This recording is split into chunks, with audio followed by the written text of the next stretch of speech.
Okay, so after doing something productive and learning my usual amount of language in a day, all three of them, this has been an annoyance for a while. You see the crack there. And this has happened, I made this table about 2.5 years ago, something like that. And so it's developed a little bit of a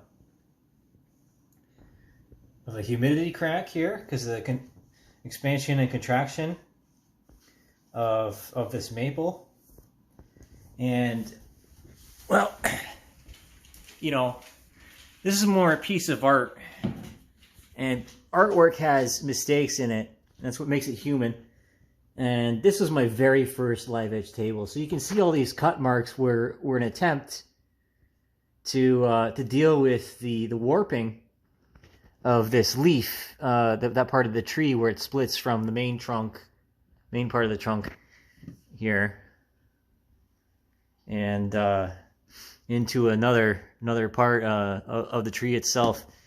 And so you're gonna watch me make some butterflies out of aluminum right here with basically nothing. So a set of snips, my Knipex to hold the aluminum, and some drywall screws.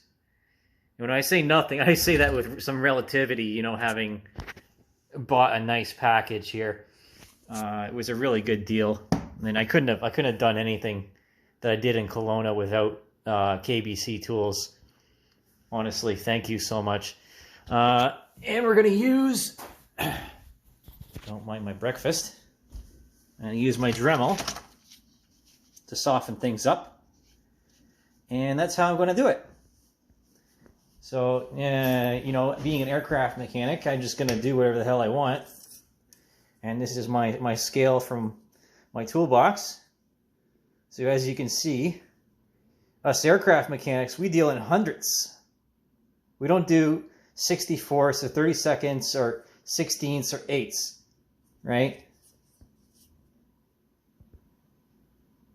This is who we are.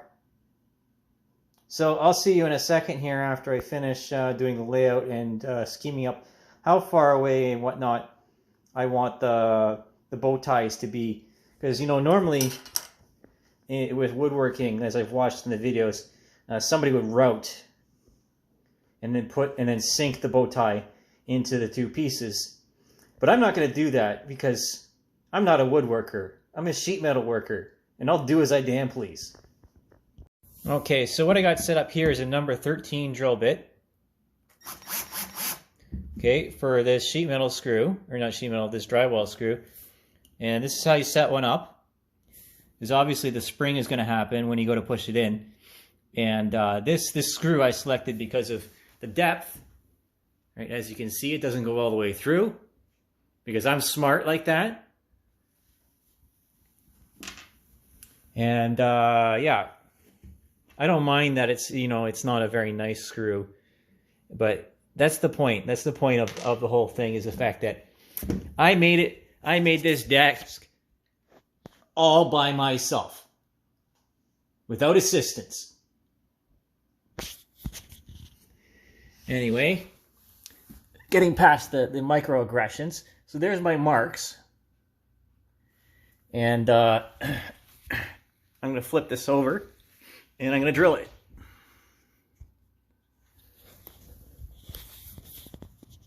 There we are, 2 perfectly clean holes.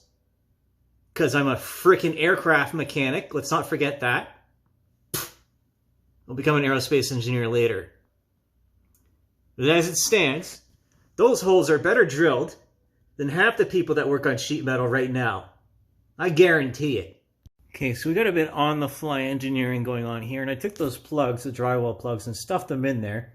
There's a different density than the screw, and obviously the hole is meant for the for the drywall, the 3/16 for the plug to go in drywall, of course. But what I've done here is that, well, it'll allow for a little bit of expansion. At least that's my thought. So, because it's a different density of the wood and the screw. So once it's shoved in there, you know, it'll be in there pretty freaking good. PFG. All right? Okay, so this is my little piece. I'll square it up after. But as you can see, you know, just big enough. Right there. It's 3/16 times 4. Because the minimum for 3/16 at for 2 ED, which is 2 times the diameter of the hole for edge distance, when as far as the sheet metal goes, that's usually the minimum, the bare minimum, to avoid cracking. And I'm gonna, you know, do some nice stuff and make it into an actual bow tie here. And I'll come back once I have that laid out and cut out, and then you can watch me actually do it and shape it up and stuff like that. Sound good? Yeah. Right, so I'm not going for exactly the highest degree of accuracy. Like, this is a freaking table. It's not an aircraft, okay? It's not going to fly. But I'm going to get as close as I want. And so I got my rounded ends here. And I used... Oh, where'd it go? There it is. Anyways, I used this for my Dremel. The drum. At the ends. To get my diameter, which is just fine. Absolutely freaking perfect. I got no problems with that. You know, it's going to be a little bit under the aircraft standard of edge distance, because that's going to be... Actually, no, that's going to be fine. It's going to be fine. It's just about 375 there. You see? That's 2 ED. Yeah. Goes up at the top. From the center of the hole, just about 375. Very well. Okay, moving on. And so I'm going to do this. I'm going to hand draw this. And let's see if I can do it on camera. Something like this. Okay? Just like that. And that's what's going to be. And then I'll shape this up and cut it out in a second here. I'm going to put the phone down, and then you can watch me do it. Because that's why. This is for all the people that say that I can't do what I do, and I don't deserve to do what I do. I frickin' had it.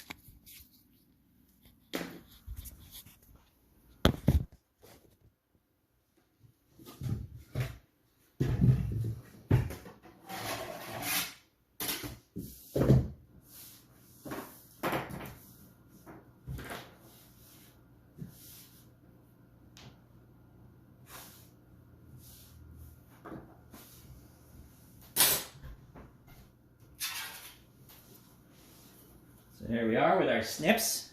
Snippy, snippy, snippy. This is about 2024.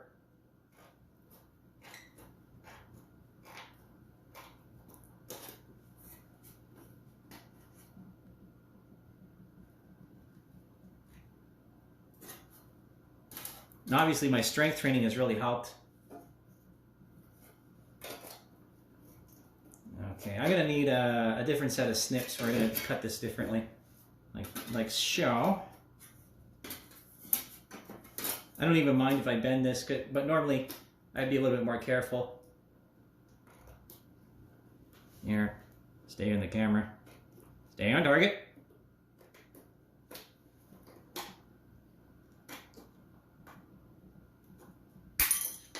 There we go. So over top of the garbage here, I'm going to clip this down.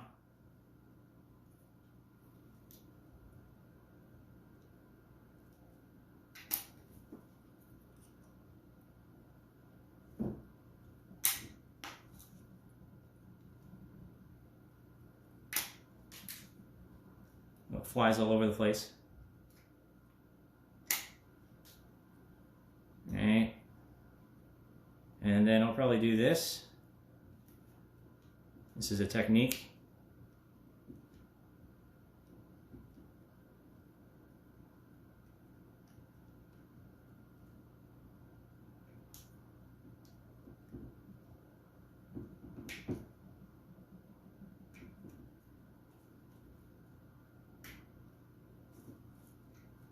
There we go.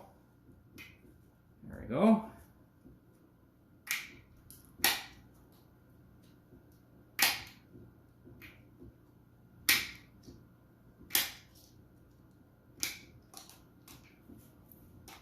go. Get the general shape out here.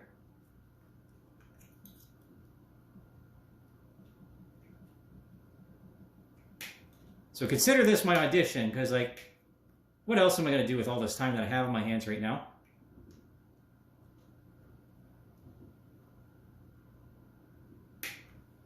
And I imagine this is going to be extremely threatening to some people, because I can build my own frickin' airplane. Let's not forget that.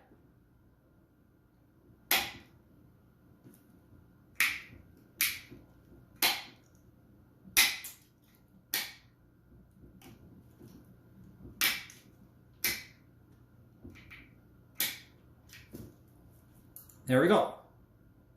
So now I'm going to match this up, or I should have done that before I started clipping. But she's a good. Is a good. Is a good. Good enough. Good. There we go. We'll show you.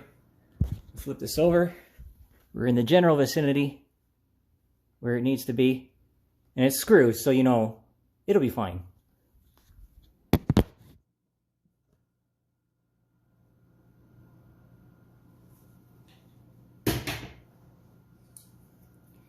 So, we got the Knipex here, and this is what she's for. You know, flatten it out a bit.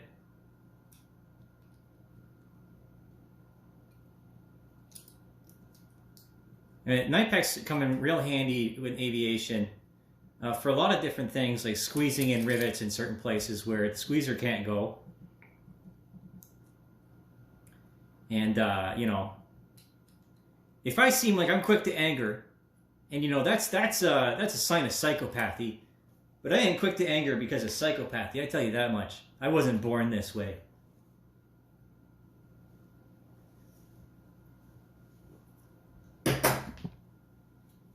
Okay, so where's that barrel? So here we go, we got my Dremel from my childhood. Because I've been in aviation since I was 4 years old and around it too. Let's not forget that. Fucking lifetime.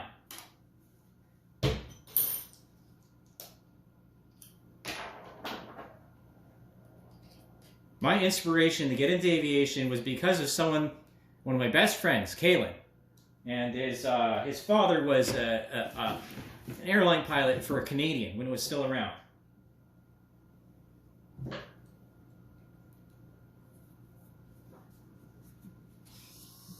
So we just...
Now, perhaps this grit's a bit fine. but it'll be okay. Yeah, yeah. Again, I'm not going for beauty or anything like that. I'm just, this is more of a necessity. So I'll just continue on as best I can.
So I spend a lot of time doing this. Just shaping metal up until it fits in the airplane.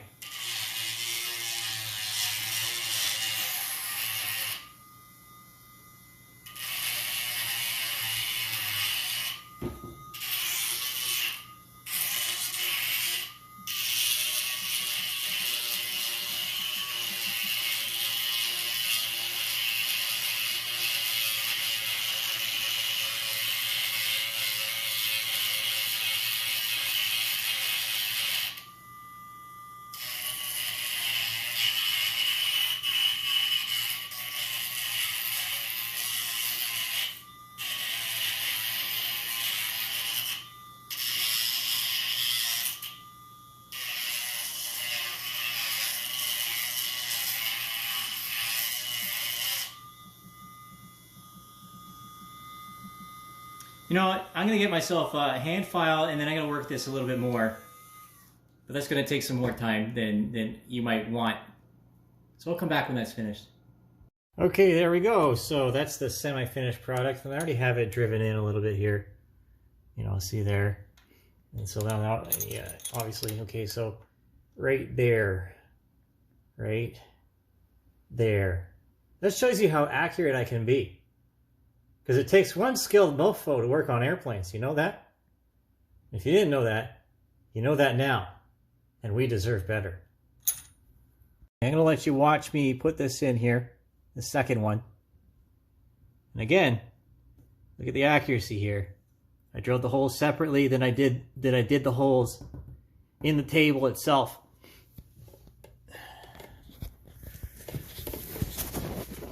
How am I going to put this? I'm going to rest on my chest here. Get myself another screw. Because, you know, I got a screw loose, obviously. I'm the crazy one.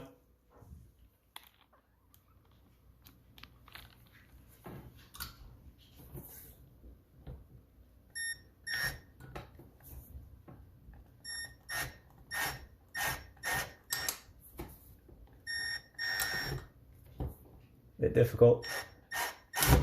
Get it driven in there first. There we go. Drive it home.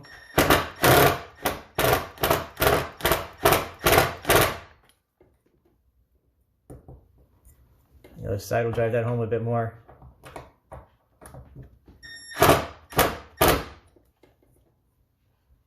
And this will hold it in tension as I intended. And so it allowed for a bit of expansion and contraction. And this is very good for what I wanted it to be. Very good. That's right.